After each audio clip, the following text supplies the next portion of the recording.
देश के प्रधानमंत्री भी हमको ठीक नहीं लगते हैं और राज्य के मुख्यमंत्री भी ठीक नहीं लगते हैं। मोदी जी, अडानी जी के साथ आपका रिश्ता क्या है? ये रिश्ता क्या कहलाता है? ऐसे चैनल्स हैं जिनमें जो बड़े बड़े विधायक और मंत्रियों का वीडियो डाला जाता है तो देखते हैं 300, 400, 500 व्यू रहता है। बात है। और जब हमारा वीडियो डालता है तो उसी में आपका क्या है तो 1.5 लाख 2 लाख चला जाता है। आपके पसंदीदा नेता कौन है जिनको आप थोड़ा सा फॉलो करते होंगे? मैंने मैक्सिमम फिल्म स्टार को आप टिकट दे देते हैं, नाचने गाने बजाने वालों को जिनको कोई मतलब नहीं है क्या क्या है। रवि किशन है, मनोज तिवारी है, निरहुआ है, ये सब। आजादी के बाद से जितने भी प्रधानमंत्री बने हैं, सबसे फेवरेट और जिनका काम आपको अच्छा लगा हो? केंद्र की बात करें तो उन्होंने भी कहा था प्रत्येक साल 2 करोड़ नौकरियों का सृजन करें। राज्य की बात करें तो राज्य ने भी कहा था 5 लाख प्रत्येक वर्ष नौकरियों का सृजन करेंगे। आप ही के समर्थक, उनका वीडियो वायरल हो रहा है, मुख्यमंत्री को उल्टा सीधा मतलब अजीबो तरीके से बोला जा रहा है, इस पे आप क्या कहना चाहिए? देश में जितनी भी पार्टियां हैं, उनके जितने भी नेता हैं, सभी लोग राजनीतिक भाषणों में भड़काऊ भाषण देते हैं, गलत सलत बयानबाजी करते हैं। ठीक उसी तरह राहुल गांधी भी पॉलिटिकल रैली करते हैं, राजनीतिक भाषण देते हैं, उसमें मोदी सरनेम को लेकर टिप्पणी करते हैं। उसके बाद से देश में क्या हो रहा है आप सभी लोग जानते हैं। तो उसी को लेकर चर्चा करने के लिए हमारे साथ बैठे हैं युवा क्रांतिकारी आंदोलनकारी टाइगर जयराम महतो जी। झारखंड के फेमस चेहरा है, जाने माने चेहरा है। दादा जोहार और स्वागत है आपका।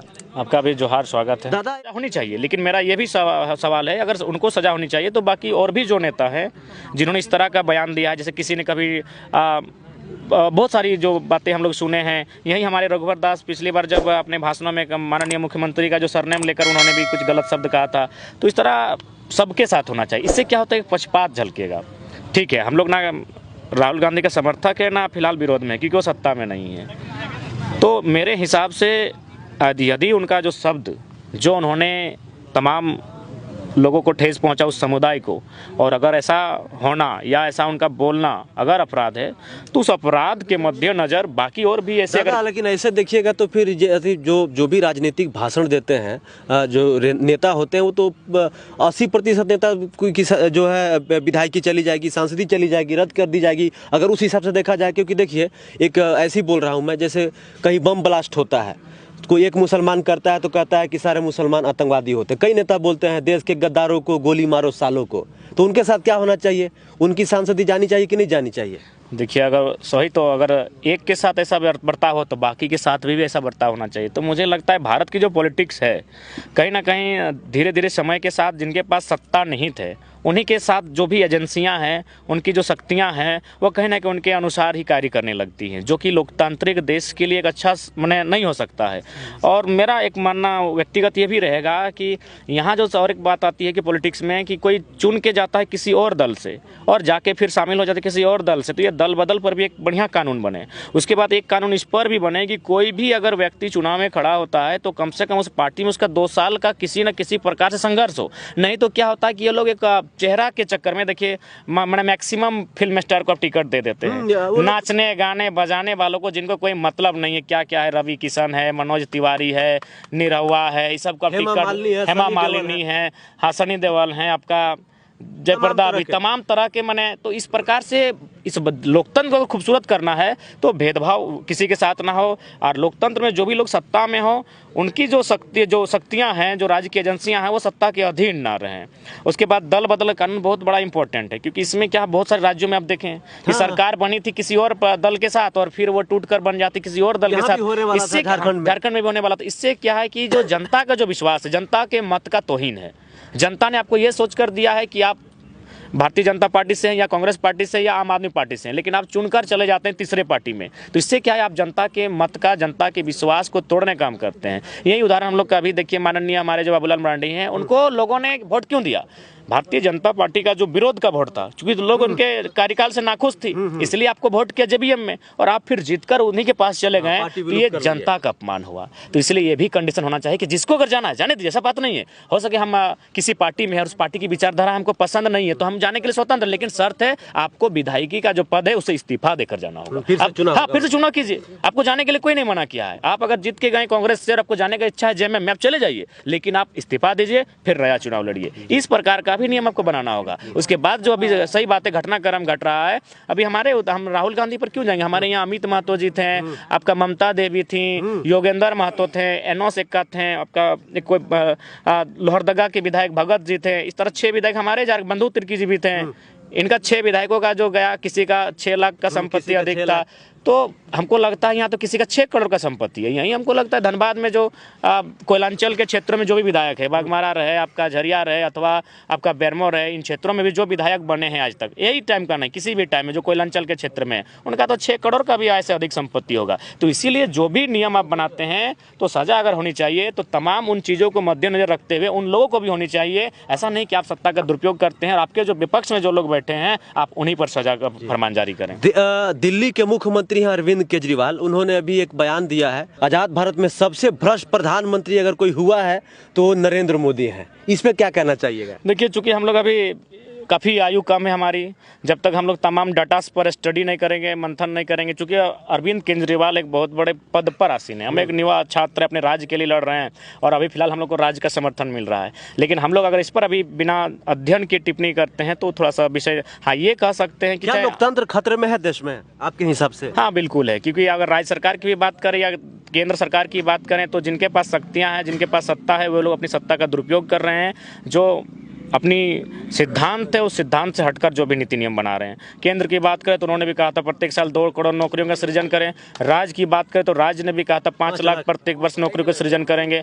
अतः मुझे लगता है पॉलिटिकल दृष्टिकोण से अपनी नैतिकता का इनमें जरा सी भी नैतिकता का गरिमा नहीं रख रहे हैं, अपने सिद्धांतों से बिल्कुल विपरीत दिशा में बात कर रहे हैं। तो फिलहाल तो मैंने लोकतंत्र जैसा आशय नहीं लगता। बिल्कुल, जब भी हम लोग का सामना होता है एक आम व्यक्ति से तो आसानी से प्रशासन अपना तंत्र, अपना शक्ति अधिकारी से होता है तो वहाँ कुछ भी डंडा नहीं चलता है, ना किसी भी प्रकार का उन पर हथकंडा अपनाया जाता है। तो इस तरह से हम लोग कह सकते हैं। आप देश में बहुत सारे नेता हैं, सत्ता पक्ष में है, विपक्ष में है और भी तमाम तरह की जो पार्टियां हैं, आपके पसंदीदा नेता कौन है जिनको आप थोड़ा सा फॉलो करते होंगे या लगता होगा कि यार ये इनका जो है ना वाइब या इनका जो थोड़ा सा जो विचार हमसे मिलता जुलता है? देखिए, अभी तक तो हम लोग उतना दूर तक सोचे नहीं है, क्योंकि हम लोग का मात्र 1 साल का ही जीवन रहा है एज ए पॉलिटिकल। 1 साल का जीवन रहा, इस 1 साल के जीवन में आप तो हल्का मचा दिए हैं दादा, सबसे बड़ी बात ये है। तो कह सकते हैं कि अभी 2-4 जो हमारे मुख्यमंत्री इधर हैं, तेलंगाना के हैं, अच्छा, आपके उड़ीसा के हैं, नवीन पटनायक हों, चाहे फिर आपका तेलंगाना के हों, ये 2-4, हाँ, जो भी है, हाँ, केसीआर जी, उन लोग देख रहे हैं अपना राज्य के लिए अच्छा कार्य कर रहे हैं। आपको अच्छे नहीं लगते हैं? देखिए, इनको तो बोल रहे हैं एकदम मैंने चना बेच के, मैंने घोड़ा बेच के सो रहे हैं। देश के प्रधानमंत्री भी हमको ठीक नहीं लगते हैं और राज्य के मुख्यमंत्री भी ठीक नहीं लगते हैं, क्योंकि ये लोग, इनके पास एक सेंटीमेंट, ये भावनाओं से सिर्फ ये तो कहते हैं मुख्यमंत्री जी कि हमको परेशान किया जा रहा है, आदिवासी का बेटा हूँ इसलिए परेशान किया जा रहा है, हमको सब बोका समझता है। देखिए, अगर आप आदिवासी का ही हैं तो सबसे पहले आदिवासी का ही भला कीजिए। रांची में सीएनटी का उल्लंघन करके आदिवासियों की ज़मीनों को खरीदा जा रहा है, आप उस पर तो पहले अमल कीजिए। वही तो बोल रहे हैं केवल भावनाओं पर। केंद्र के प्रधानमंत्री भी भावनाओं से खेल रहे हैं और राज्य के मुख्यमंत्री भी भावनाओं से खेल रहे हैं। इनके पास माने जो युवाओं का जो करियर, उनका जो उत्थान हो सके, उस पर कहीं ना कहीं कुछ फोकस नहीं है। रोजगार का सृजन कोई नहीं कर पा रही है। हर तरह से केंद्र भी निजीकरण करके कुछ ही चंद मुट्ठी भर लोगों के हाथों में सारी संपत्ति दे देना चाहते हैं। राज्य की भी वही पॉलिसी है, एक तरह से माने गलत तरीके से कह सकते, नीतियों के माध्यम से बाहर के लोगों को नौकरियां बेच रहे हैं, कंपनियां हमारी ज़मीनों को ले रही हैं, तो ये आम आदमी बचेगा कहाँ? अच्छा, आप लोग जैसे आप लोग आंदोलन करते हैं, कहते हैं कि राज्य सरकार बोली थी कि हर साल 5 लाख रोजगार देंगे या नौकरी देंगे, तो केंद्र के में सरकार जो बैठी है, मोदी सरकार भी तो बोली थी कि हर साल 2 करोड़ देंगे, तो उनसे काहे नहीं आप लोग कुछ पूछते हैं? देखिए, सबसे पहली बात है, केंद्र से जब लड़ाई होगी तो पूरा सभी स्टेट को मिलकर लड़ना होगा। जिस प्रकार किसान आंदोलन हुआ था, तो ऐसा नहीं है कि हम लोग पीछे नहीं हटेंगे।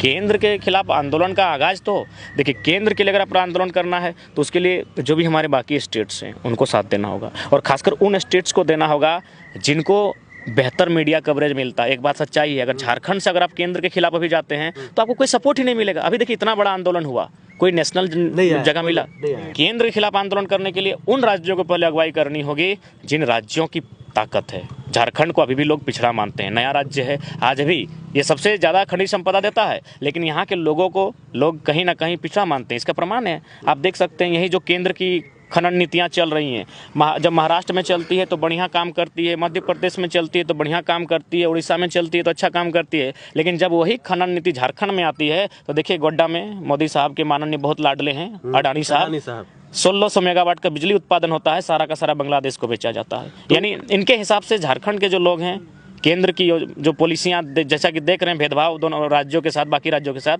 हमें स्पष्ट लगता है ये हम लोग को, मैंने झारखंड लोगों को। बहुत सारे लोगों का कहना है कि आप जो है मतलब जैसे ये आप सभाएं कर रहे हैं, मतलब जिस तरीके से आप लाइमलाइट में आए गए हैं, मतलब अब मीडिया आपको कवर भी दे रही है, आपको लोग देखते भी हैं, तो लोगों का कहना है कि आप जो उसका फ़ायदा उठाते हैं गलत तरीके से।